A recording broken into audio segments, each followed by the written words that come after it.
Hello, my name's Kevin Benedict. I'm Senior Analyst for Digital Transformation here at Cognizant. And I want to thank you for joining us today. And this is the first interview of 2015 for me. So thank you for joining and Happy New Year. And I want to introduce you to the first guest of 2015 is Grace Alcivar. Grace, thank you for joining. Hi, Kevin. Thank you. And Happy New Year to you, too. And Grace is the Director of Healthcare Vertical for Corning, Inc.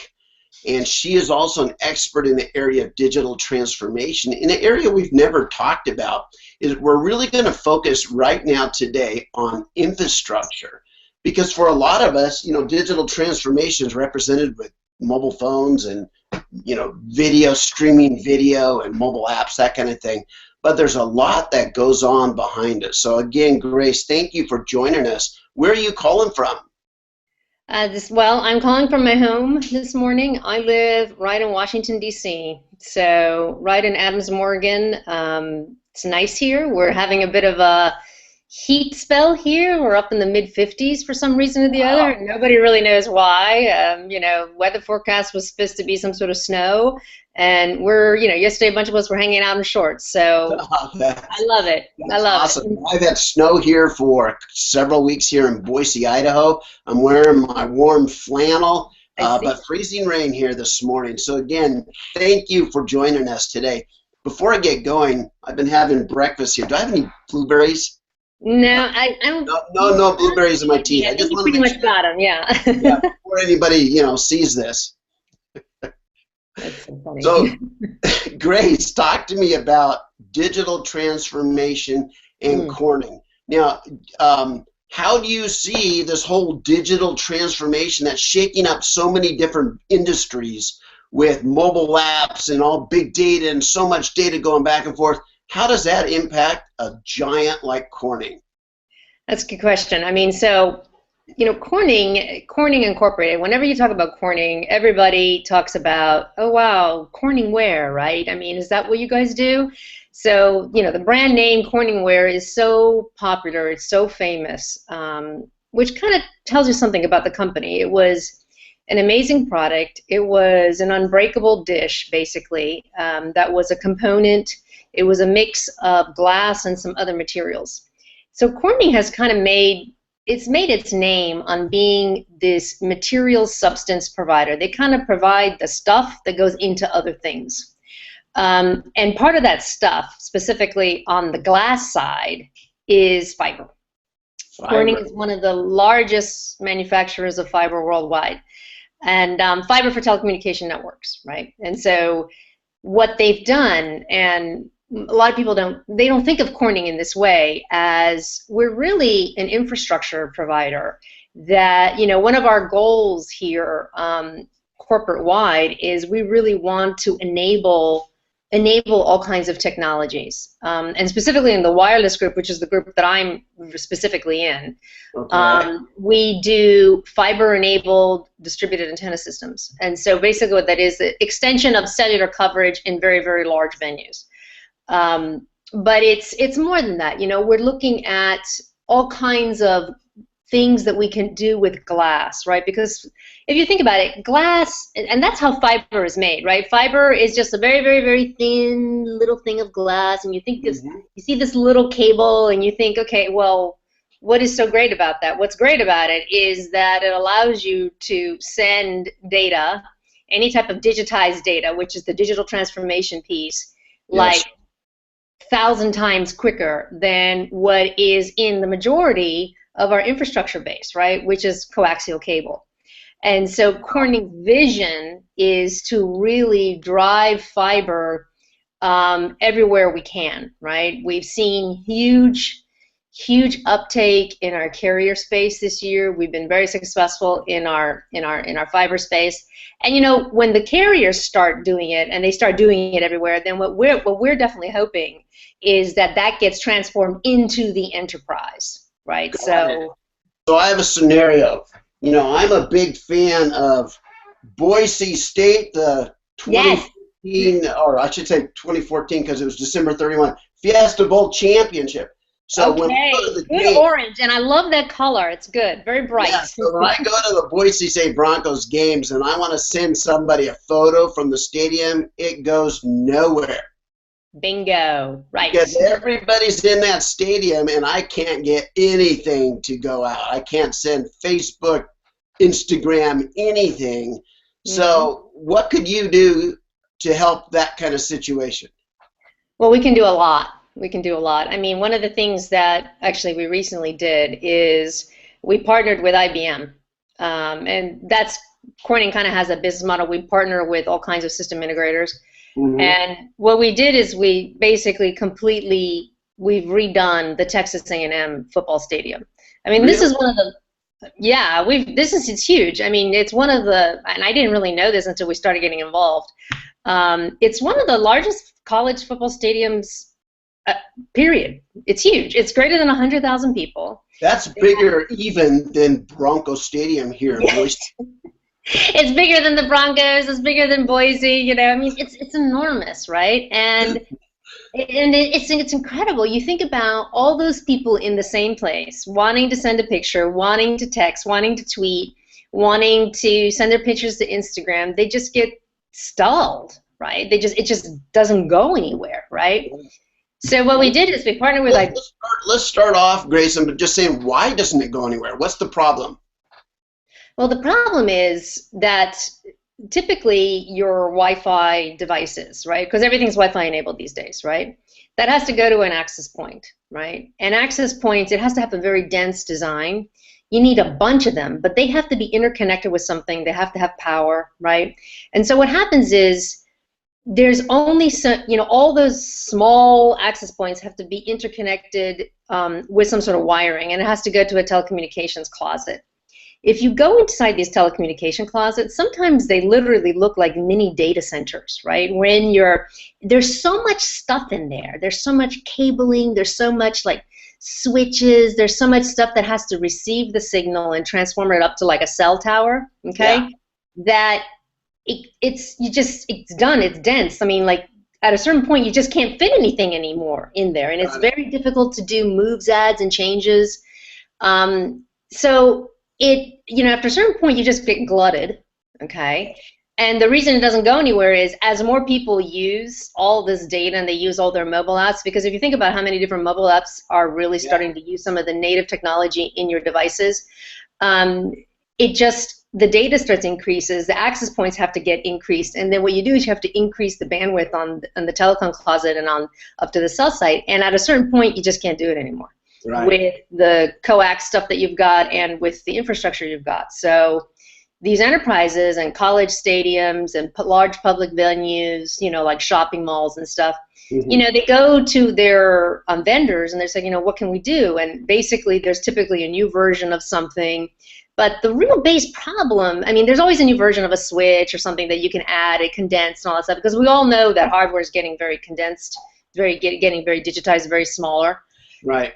The thing is, though, it's really the back end. It's really what's carrying all that data from point A to point B that, if you've ever seen a coax cable, it's not friendly. I mean, it's huge, it's got a big radius and it can't bend, and you have to you have to put a lot of the cabling through just to connect a couple of devices. So it gets to be very arduous on the installation side because if you have to keep upgrading, you have to keep getting more installers in, etc. Right. So Corning kind of stepped back and we took a look at this problem. We said, you know what we really need is to transform the back end. That's really our space, right? We're infrastructure. And we said if we could get and consolidate and make it easier for venues such as Texas A&M and such as, hospitals and hotels to just be able to interconnect all these various applications. And I consider a PON system an application. I consider a DAS system an application. All on one fiber through hardware, that's a heck of a lot more efficient, because that way you don't have to change out your infrastructure every 5 years, which was kind of the recurring that we started seeing with some end customers. You keep it in, right? I mean, you just, wire it up with fiber, and all you got to do when you add, more devices, or if you add more bandwidth or more infrastructure, is just pull another fiber. And so it's just longer term, we believe that that's the way networks are going to be going. We've seen the huge growth in the carrier space, and we're betting on the fact that it's definitely going to go into the enterprise space. So talk to me about, we'll get back to Texas A&M here for some more details, but what's the role of mobile devices and tablets and video and digital? Is that what's driving this demand for more and more optimized infrastructure? Totally, totally. It's totally about the big data space, and it's totally about people wanting data to be mobile. Okay, so the mobile piece manifests itself in various ways, right? It manifests itself with, with your cellular device. It manifests itself with all your iPads. Yeah. We've also got a lot more, depending on industries, you have a lot more data enabled, or for instance, Wi-Fi enabled devices. Like my industry, healthcare, huge. Huge. I mean, there's so much stuff in a hospital that's Wi-Fi enabled. The usage of RFID, right? Yeah. I mean, hospitals use RFID to track inventory. They use it to track medication that they get out. They use it to track patients. I mean, there's so much that you can do having a wireless signal, whether it's low frequency or high frequency. You've got to have a piece of hardware to receive that, and that's got to be interconnected to some sort of network so that you can see, okay, where is my thing? What's happening? Where is it? And on top of that, where's my equipment? Where's my patients? Where's my healthcare providers? What room is it in? Everything is given. We call that code halos, a circle of data, if you would, surrounding each piece of equipment, each patient, provider, and that code has to be going through some mechanism, doesn't it? Yeah, it does. And on top of that, all these businesses now, they're not only interested in where their stuff is, they're interested in what people are doing with it. So you've got that whole, everyone, you hear in the industry a lot about data analytics. What does it mean? Okay, so what it means is you're taking all that information and those, things that are being measured from the various devices, but that's just data. That doesn't help you with anything. You need to make that into information so that people can actually use decisions on it. Well, guess what? Data analytics tools is just another data device. It's another data application. It's another piece of software that needs enablement, right? So again, that's where your bandwidth, your network, your telecommunications network is really important to be able to enable that.